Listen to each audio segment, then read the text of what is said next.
कुछ अल्लाह को सामने रखें। ये 99 नाम का हम बार बार हवाला देते हैं। हम अल्लाह की 99 सिफात के नीचे बैठे हुए हैं, इसलिए हमने लिखे हैं सर के ऊपर कि उनकी बरकतें नाज़िल हों। लेकिन जो करतूत हमारे हैं, जो हम कर रहे हैं, जो इन्हीं नामों के निज़ाम के साथ कर रहे हैं, इसके बाद हम इसकी बरकत के मुंतज़र होंगे या इसके फिटकार के मुंतज़र होंगे।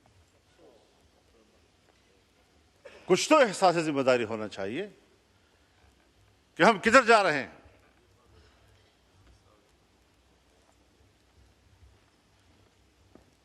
आज हमारा फिलिस्तीनी 60,000 से ज्यादा शहीद हो चुका है और अभी तक मेरे मुसलमान भाई का खून पी पी कर सहयूनी दरिंदों का प्यास नहीं बुझ रहा। मुसलसल बमबारियां जारी हैं। 2 रोज के अंदर 1,500 लोग शहीद हो चुके हैं।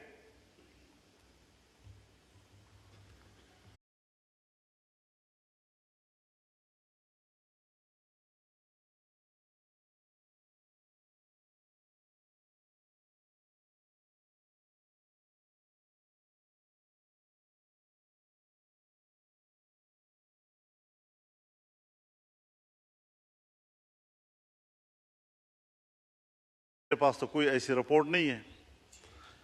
उन्होंने अगर कोई वहां पर प्रेस टॉक की हो, मेरे इल्म में नहीं है। लेकिन मैं एक सियासी कारकुन के तौर पर यह तज्जिया कर सकता हूं कि उसने जरूर कहा होगा कि इंडिया पाकिस्तान के दरमियान जंग नहीं होनी चाहिए। उसने जरूर यह कहा होगा कि ईरान और इसराइल के दरमियान जंग नहीं होनी चाहिए।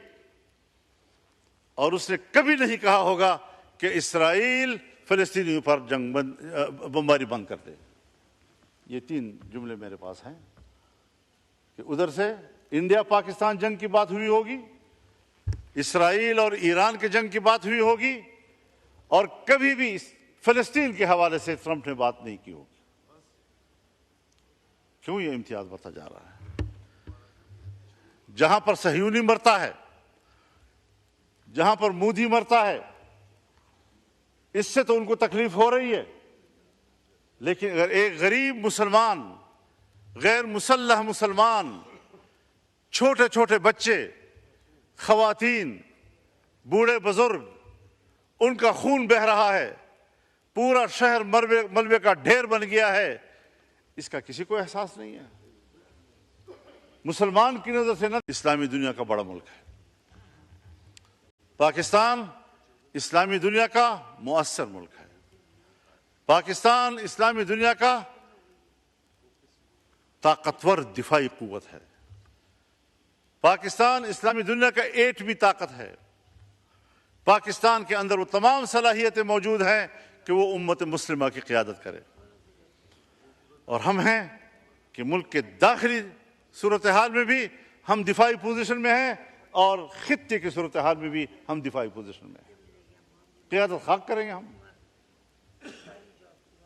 यही पैगाम इस पार्लियामेंट से उम्मत मुस्लिमा को जाना चाहिए, OIC को जाना चाहिए। बैनुल-अक़वामी इदारों की कोई हैसियत अब नहीं रही। OIC एक दिखावा है, OIC।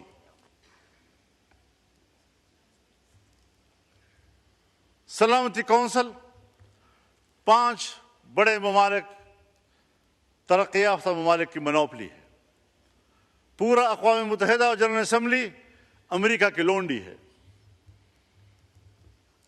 जब वो चाहें हमारी सियासत पर भी कब्जा कर लें, हमसे कानून साजी का हक भी छीन लें, हम उनके दबाव पर कानून साजियाँ करते रहें, मईशत उनकी ख्वाहिशात के ताबे करें। और ये जो बजट पेश किया गया है, अगर वज़ीर ख़जाना साहब मौजूद होते तो मैं उनकी मौजूदगी में ये कहता कि वज़ीर ख़जाना साहब, ये बजट आपने तैयार नहीं किया, ये IMF ने तैयार किया है और आपने पढ़कर सुनाया है। आपके अंदर इस वक्त बजट बनाने की सलाहियत भी खत्म हो चुकी है। कब एक ताकतवर मुल्क की हैसियत इख्तियार करेंगे हम?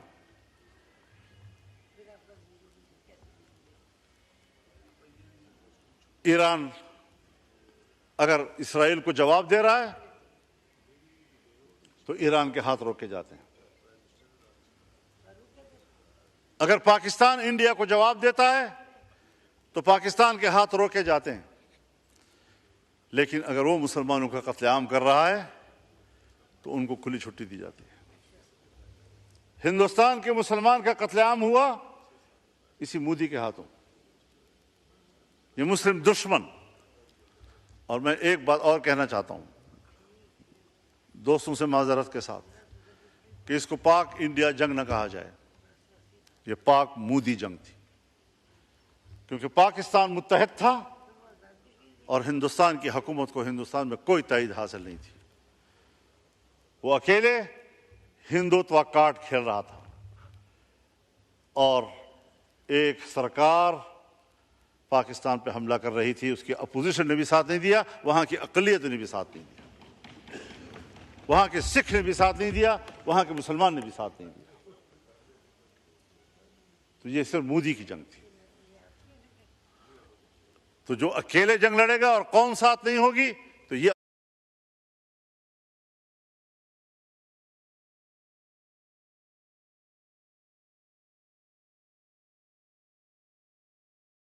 लड़ रहे थे तो कौम आपके साथ नहीं थी, तो नतीजा क्या निकला? आज आप लड़े और कौम आपके साथ थी तो नतीजा क्या सामने आए? लेकिन हमें खित्ते की सियासत में उसके अच्छे नतायज हासिल करने की स्ट्रेटेजी बनानी होगी, सोच समझकर बनानी होगी।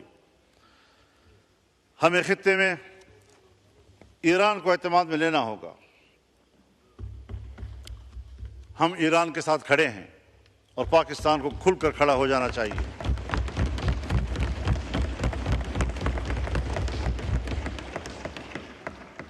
हमें खुलकर अहले गजा के साथ, फिलिस्तीनियों के साथ खड़े हो जाना चाहिए।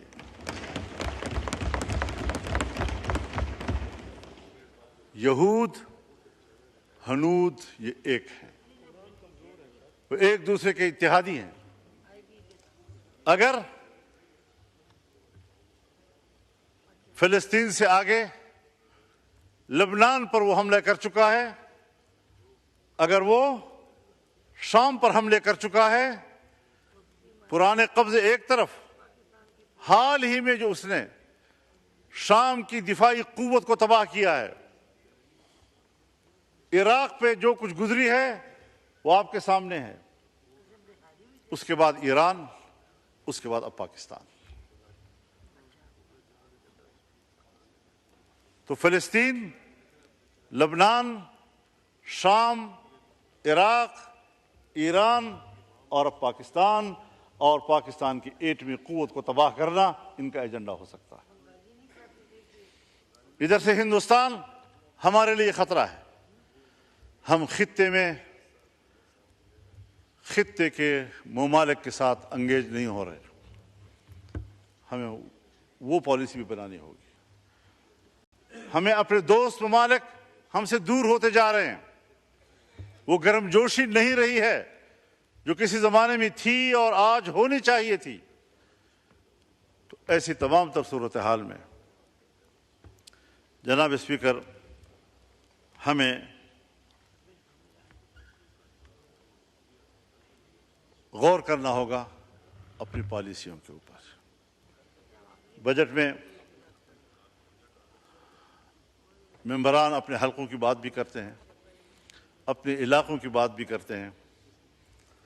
जनाब वज़ीर आज़म ने हमारे इलाकों में जिन मंसूबों का खुद इफ्तिताह किया था, आज उसी वज़ीर आज़म ने अपने इफ्तिताह किए हुए मंसूबों के फंड रोक दिए हैं। अब बताओ किससे उम्मीद रखें? तो अल्लाह के हाकिमियत के नीचे उसकी नियाबत तो हम कर रहे हैं, हमारे हुक्मरान कर रहे हैं। इसे कहते हैं अल्लाह की नियाबत, कि हम कानून पास करें